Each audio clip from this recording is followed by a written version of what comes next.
this episode on electric ukulele playing.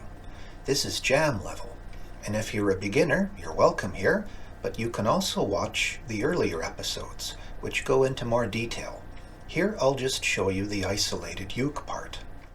Probably like the Aussie tracks I've done, some of you are thinking, really, Queens of the Stone Age? You're an English professor, you look as metal as a Care Bear.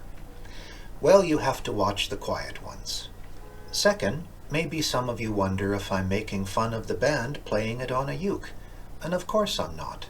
You're honoring any musician or song you play if you do it respectfully, no matter what the instrument. That said, this isn't a killer song to play. There are just 3 big challenges.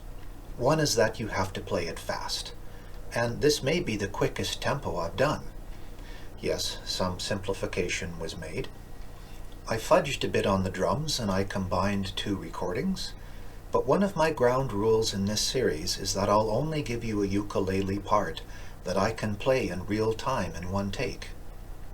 The second challenge is getting Josh Ham's guitar tone down, and I've hacked out a reasonable facsimile on the Zoom that you can copy and tweak as you like. Basically, I have tons of mid-range going through a bass amp. The third challenge is the intro riff. It alternates low and high Cs, and a uke only goes down to G2, even with drop tuning. I tried playing it an octave up, and it sounded cheesy.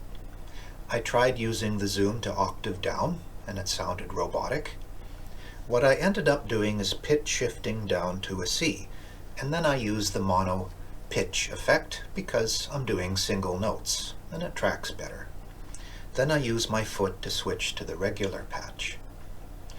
Probably as ever, some of you are wondering why I bother, why I don't just play a guitar instead of being a freak, and my reply is that it's fun. It's enjoyable to stretch the limits of this instrument.